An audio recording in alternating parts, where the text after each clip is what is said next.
Muito bem, tá gravando sim, sejam todos bem-vindos a esse canal. Hoje nós vamos dar continuidade à nossa playlist de óptica geométrica. Mas se você caiu direto nesse vídeo, aconselho você a voltar ao primeiro vídeo dessa lista, para vir caminhando comigo até chegar nesse ponto. Mas, se você já está acompanhando, vem comigo então para a nossa aula de hoje. Vou falar com vocês sobre refração.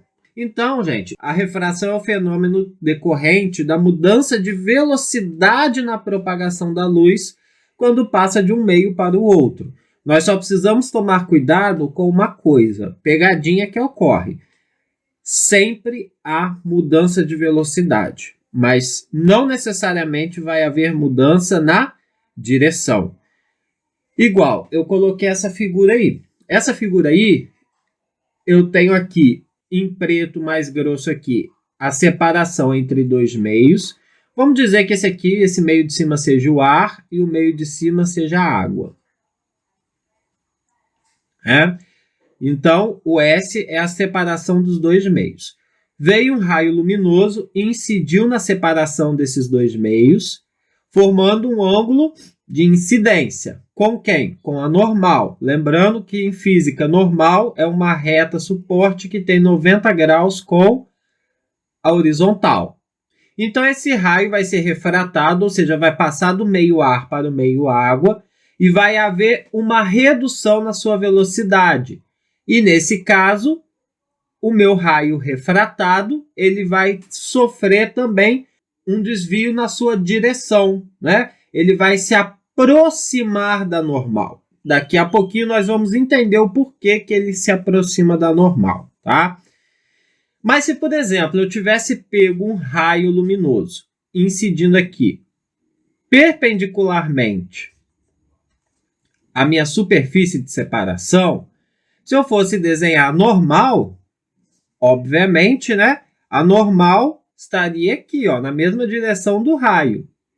Esse raio vai passar para o meio 2 sem mudar a sua direção. Não vai estar mudando a direção, porém, a sua velocidade vai mudar.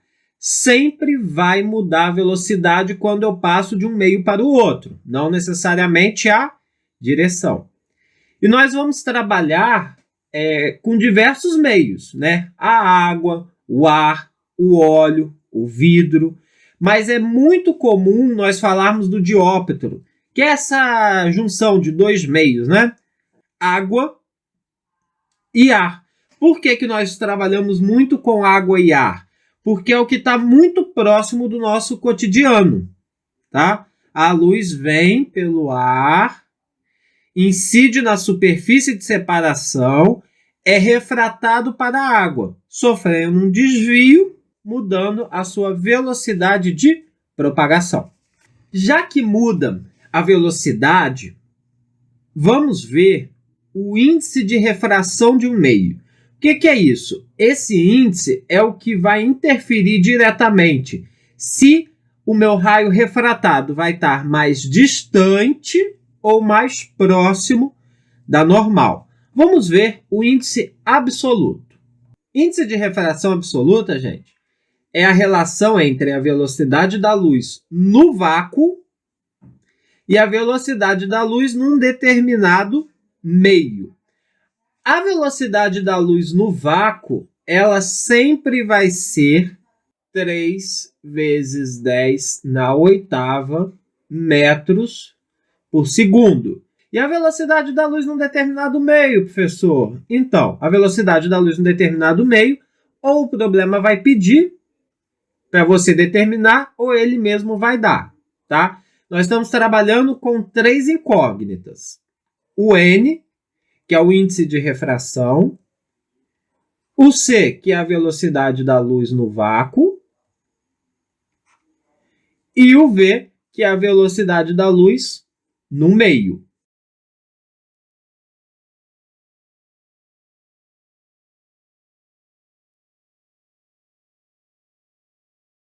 Beleza, professor, mas qual é a unidade de medida do índice de refração? Não existe, tá? Por quê? Eu estou dividindo velocidade por velocidade. Vamos supor que seja metros por segundo dividido para metros por segundo. Poderia simplificar, então eu fico sem unidade de medidas, beleza? Então, o índice de refração não tem unidade de medidas. Eu trouxe para vocês aqui uma tabela bem legal de algumas substâncias. Isso vocês não precisam gravar, porque 99,9% das vezes o problema vai te dar. O que você precisa gravar é o do ar, que é aproximadamente 1, e o do vácuo, que é igual a 1. Essas duas vocês precisam gravar, porque nem sempre o problema vai te dar. Mas da água, do álcool etílico, que é o anidro, da acetona, do querosene e outros mais, o problema sempre vai te dar eles, tá? Muito bem, então. Vimos o índice absoluto, que é a relação entre a velocidade da luz no vácuo e a velocidade da luz no meio que eu vou estar estudando. Pode ser água, pode ser o anidro, acetona, o próprio ar, que é aproximadamente 1, etc e tal. Mas nós temos também o índice de refração relativo, que é a relação entre as velocidades dos dois determinados meios. Vamos supor que eu estou trabalhando com uma divisão entre álcool e água. Vamos dizer que o índice relativo entre 1 e 2, que seria a água, vou dizer que a água é 1 e o álcool que é 2, eu faria o quê? Eu faria o índice de refração absoluta de 1 dividido pelo índice de refração absoluta de 2. Eu já aprendi que o índice de refração absoluta ele é a velocidade da luz no vácuo dividido pela velocidade do meio 1, dividido pelo 2, né? Velocidade no vácuo dividido pela velocidade do meio 2. Eu já aprendi que divisão de fração eu mantenho o numerador e multiplico pelo inverso do denominador. Estou multiplicando a velocidade da luz no vácuo aqui, estou dividindo ela aqui, eu posso simplificar. Logo, a relação entre dois meios vai ser igual à velocidade de propagação do segundo meio dividido pela velocidade de propagação do primeiro meio. Ok? Ok. Então, vou guardar essa fórmula? Posso. É bom saber de onde ela veio? Também é bom. Então, gente, quando o raio passa de um meio menos refringente para um meio mais refringente, ele se aproxima da normal. Então, eu posso dizer que o N1 ele é menos refringente que o meio 2. Por isso que o raio veio aqui com um certo ângulo de incidência.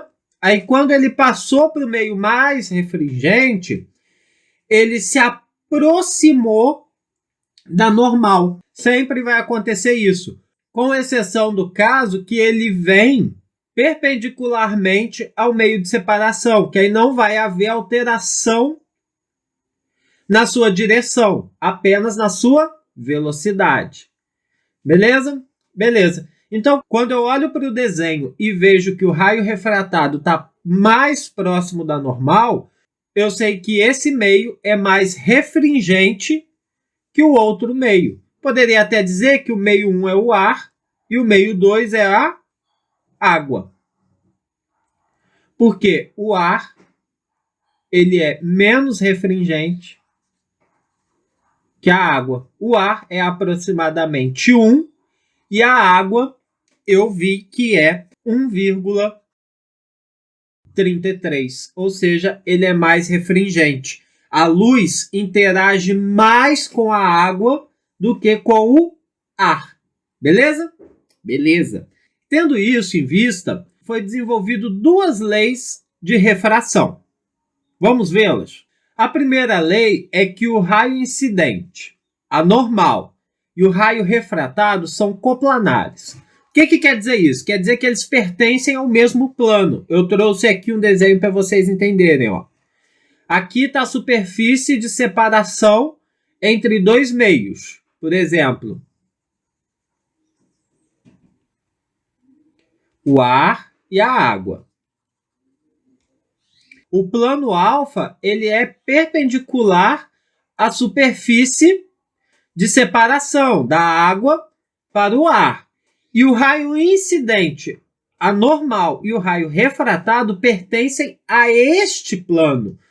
Por isso que daqui a pouquinho ali na frente eu vou conseguir relacionar o ângulo de incidência com o ângulo de refração. Por quê? Porque eles estão no mesmo plano.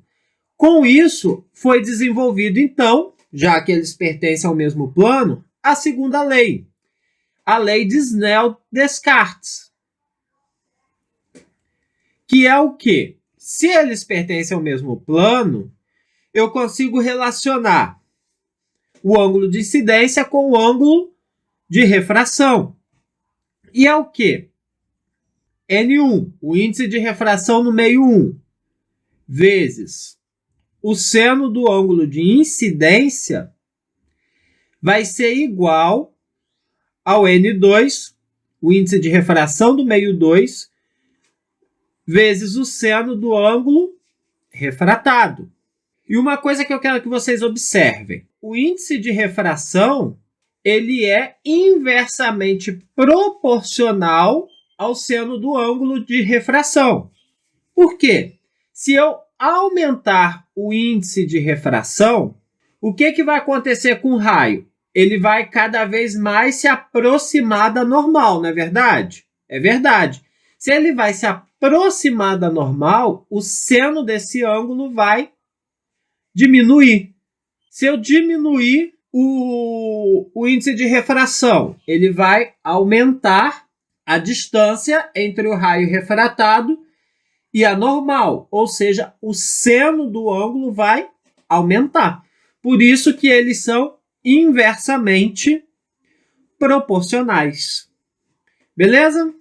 Vamos ver se a gente entendeu bem essa questão das leis de refração? Eu trouxe um exemplozinho aqui para a gente poder treinar. Vamos lá? Um raio luminoso forma ângulos iguais a 30 e 45 graus com a superfície que separa o vácuo e o meio x, como mostra a figura. Determine o índice de refração do meio x e a velocidade da luz no meio c igual a 3 vezes 10 a 8 metros por segundo. Bom, primeira coisa que eu vou fazer, ele não me deu aqui nem o ângulo de incidência e nem o ângulo de refração. Então, o que eu vou fazer? Eu vou desenhar a normal aqui. Ó. Entre o raio e a normal aqui em cima, eu tenho o meu ângulo de incidência. Se a normal e a superfície é 90 graus, e eu já tenho 30 graus aqui, para 90 faltam 60. Beleza? Beleza, 60 mais 30, 90. E o ângulo entre o raio refratado e a normal é o meu ângulo de refração. Se a normal e a superfície é 90 e eu já tenho 45, quanto que falta para o ângulo de refração? Faltam 45. Eu tenho que tomar cuidado porque muita gente erra nisso. A relação é entre os meios e o seno do ângulo de incidência e o seno do ângulo de refração. Então, não é nem esse 30 que eu vou usar na conta e nem esse 45. Tem gente que vê a figura e já joga logo esses valores e erra, porque não são esses valores. É o seno do ângulo de incidência, que é o ângulo incidente com a normal. E o seno do ângulo refratado, que é o raio refratado com a normal. Bom, o meio 1 é o vácuo. Qual que é o índice no vácuo? O problema não deu, mas eu sei que é 1. Ângulo de incidência, 60 graus. Então, seno de 60. O meio 2 é o que eu quero descobrir. 45, né? Bom, o seno de 60 é raiz de 3 sobre 2. Então, 1 vezes raiz de 3 sobre 2 vai ser igual ao meio 2 vezes 145, raiz de 2 sobre 2. Beleza. Estou dividindo 2 aqui, posso simplificar. Vou ficar com N2 igual a raiz de 3 dividido, peguei o raiz de 2, passei para lá dividindo. Vou racionalizar, vou multiplicar por raiz de 2, tanto em cima quanto embaixo. Raiz de 3 vezes raiz de 2 vai dar raiz de 6. Raiz de 2 vezes raiz de 2 vai dar raiz de 4. Raiz de 4 vai dar 2. Raiz de 6 é algo aproximado a 2,5. Então, o meio vai ser igual a 2,5 dividido para 2, que vai ser igual. 2,5 dividido para 2 vai dar 1,25. Esse é o índice de refração do meio X. Beleza? Beleza. Encontrado o N igual a 1,25, agora eu posso achar a velocidade da luz naquele meio. Por quê? O índice de refração do meio é igual à velocidade da luz no vácuo dividido pela velocidade da luz no meio. O índice, 1,25. Velocidade da luz no vácuo, 3 vezes 10 à oitava, dividido pela velocidade. Invertendo aqui, eu vou ficar com velocidade igual a 3 vezes 10 na oitava, dividido para 1,25. 3 dividido para 1,25, 2,4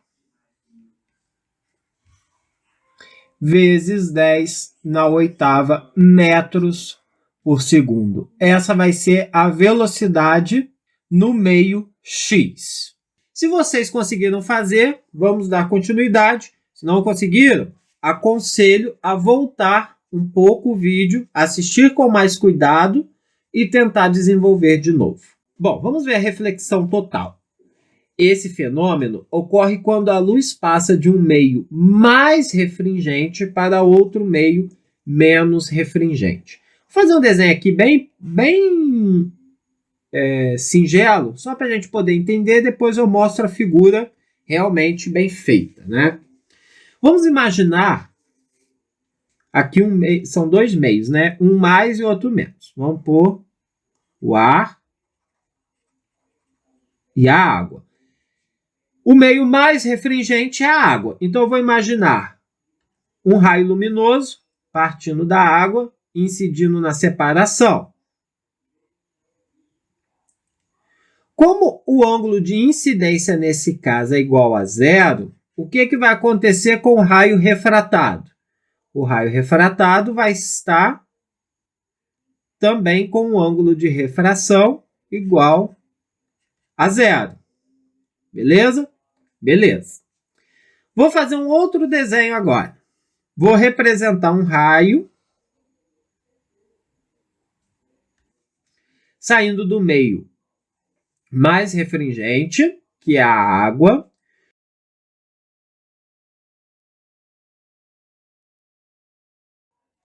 Porém, agora, ele com um ângulo entre 0 e 90 graus. Beleza? Beleza. Então, eu traçando aqui a normal, eu vou ver o quê? Eu vou ver que vai sofrer um desvio se afastando da normal. Quando passa de um meio mais refringente para um menos, se afasta da normal. E o que eu vou conseguir observar desse ângulo refratado? Que o ângulo refratado vai ser maior do que o ângulo de incidência. Não é verdade? Verdade. Por quê? Porque eu passei do meio mais denso para o menos. Quando passa do mais para o menos, se afasta da normal. conforme eu vou aumentando esse ângulo de incidência, cada vez mais o ângulo refratado vai se afastar da normal, até chegar numa determinada situação que eu vou mostrar aqui agora para vocês. Ó. Eu incidi o raio aqui, vocês conseguem observar visualmente, né, que ele está com um ângulo de incidência maior do que o anterior. Vou desenhar normal aqui. E eu vejo que esse ângulo de incidência é igual ao meu ângulo limite. Por que ele é limite? Porque quando eu for refratar esse raio aqui, ele vai estar bem na superfície de separação. Ou seja, o meu ângulo de refração é igual a 90 graus. Então, quando o meu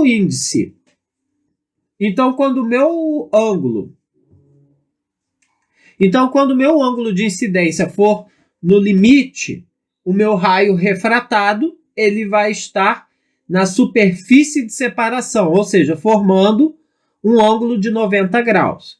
Professor, mas pode superar isso? Pode sim. Vou mostrar para vocês também. Ó. Nesse caso aqui, eu venho com um raio.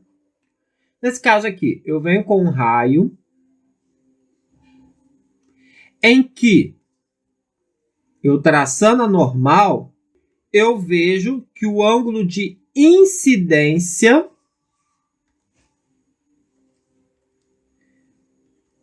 é maior do que o ângulo limite.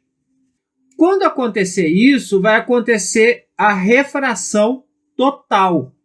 Então, vai acontecer a reflexão total, em que o meu ângulo de incidência vai ser igual ao meu ângulo refletido. Aí que ocorre a minha reflexão total. É quando o meu ângulo de incidência supera o meu ângulo limite. Que o ângulo limite é o máximo que vai ocorrer refração. A partir daí não vai ter refração, vai ter apenas a reflexão total. Mas como eu determino esse ângulo limite? Antes de mostrar isso, eu vou apagar esses desenhos que eu fiz de esboço e vou pôr o desenho aqui bem organizadinho. Olha só, tá aqui, ó. O raio, o meio 2 é o meio mais refringente, ou seja, o N2 é maior do que o N1. E quando passa do N2 para o N1, do meio 2 para o meio 1, vai cada vez se afastando mais da normal conforme eu vou aumentando o ângulo de incidência. E eu fiz aqui 4 raios, um preto, um vermelho, o amarelo, que é onde eu tenho o meu ângulo limite, porque o ângulo de refração foi 90 graus, e o branco, que ocorreu a minha reflexão total. Mas se eu quisesse descobrir o ângulo limite, é muito fácil. É o índice menor, ou seja, o menos refringente, dividido pelo índice maior, ou seja, o índice mais refringente. Mas, professor, mas de onde você tirou essa fórmula? Muito fácil, eu tirei da lei de Snell. Né? Eu sei que o índice 1 vezes o seno de incidência é igual ao índice 2 vezes o seno de refração. Bom, vamos observar. Ó. O índice do meio de incidência é o índice maior, não é? É o índice com mais refração, não é? É o índice mais refratado, não é? Então, eu vou, no lugar de 1, vou pôr maior, que é o que tem maior refração. É verdade? É verdade. O ângulo de incidência é o meu ângulo limite, que é quando vai chegar em 90 graus lá a refração. Então, é o meu seno limite. O meio 2, no caso aqui da figura é o meio 1, ele é onde o índice de refração é menor. Então, vou escrever N menor. E o seno do ângulo de refração. Qual que é o ângulo de refração? 90 graus. Quanto que vale o seno de 90? Vale 1. Vou passar o índice de refração maior para lá dividindo. Então, vou ficar com seno do ângulo limite igual ao índice menor dividido pelo índice maior. Aqui que eu cheguei à fórmula. É importante, é necessário saber como chegar nessa fórmula? Posso gravar direto a fórmulazinha? Pode, não tem problema. Só é interessante que vocês saibam de onde saiu essa fórmula. Por quê? Ela é uma aplicação direta da lei de Snell. Beleza? Beleza. Vamos dar continuidade, então, e vamos ver agora a dispersão luminosa. Dispersão da luz é o nome dado ao fenômeno no qual a luz policromática, ao se refratar, decompõe-se nas cores componentes. Nós já sabemos que a luz policromática é aquela luz que é formada por várias outras luzes monocromáticas. Na verdade, a luz vermelha, alaranjada, amarela, verde, azul, anil e violeta. Essas 7 cores juntas, que são as 7 cores do arco-íris, juntas formam a luz policromática. Beleza. Então, vocês imaginem essa luz policromática. Ela vem e incide nesse ponto aqui, que é o ponto de separação entre dois meios. No caso, o ar e o vidro. Porque nós não conseguimos ver essa separação no ar. Então, quando essa luz incide nessa divisão, o que acontece com o raio refratado? Antes de dizer propriamente o que acontece, que nós já estamos vendo até aqui na figura, nós precisamos lembrar o quê? De uma relaçãozinha, ó. Lembram dela? Sim, né? O índice de refração é igual à velocidade da luz no vácuo dividido pela velocidade no meio. O índice de um meio, gente, depende diretamente da velocidade dele, sendo que elas são inversamente proporcionais, ou seja, quanto maior a velocidade, menor é o índice de refração. Ou seja, mais esse raio luminoso vai se afastar da normal. E quanto menor for a velocidade do meio, maior vai ser o índice. Ou seja, mais vai se aproximar da normal. E eu sei que a velocidade do vermelho é maior do que a velocidade do violeta. Se a velocidade do vermelho é maior do que a velocidade do violeta, quanto maior for a velocidade, menor vai ser o seu índice.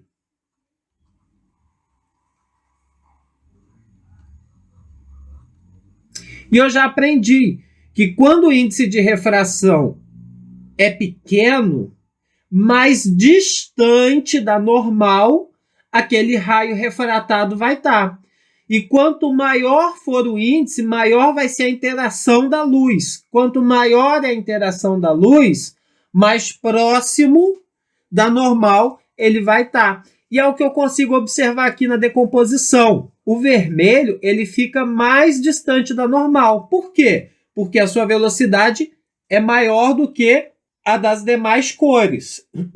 Como a velocidade é maior e ela é inversa do índice de refração, então o índice de refração do vermelho vai ser menor do que de todas as outras cores. E índices pequenos de refração faz com que a luz se afaste da normal. E assim vai seguindo com todas as outras cores até o violeta, que é o que possui o maior índice de refração, ou seja, é o que fica mais próximo da normal. Tem vídeos na internet que demonstram isso acontecendo. E isso a gente consegue ver melhor ainda no prisma. Por quê? No prisma sofre duas refrações. Ou seja, os raios monocromáticos eles se separam por duas vezes. Por isso que quando eu vejo num prisma, eu vejo as luzes monocromáticas mais separadas ainda. No ar, isso não é visível, como eu já disse, porque a velocidade de cada cor é muito próxima, é quase igual à velocidade de todas as cores no raio. Por isso que a gente vê como uma única luz branca. Muito bem, gente. Por enquanto é só. Se vocês estão gostando desse conteúdo, deixa o gostei, se inscreve no canal, ativa as notificações, assista esses vídeos que eu vou deixar indicados por aqui e compartilhe o nosso conteúdo por aí. Forte abraço e até a próxima. Fui!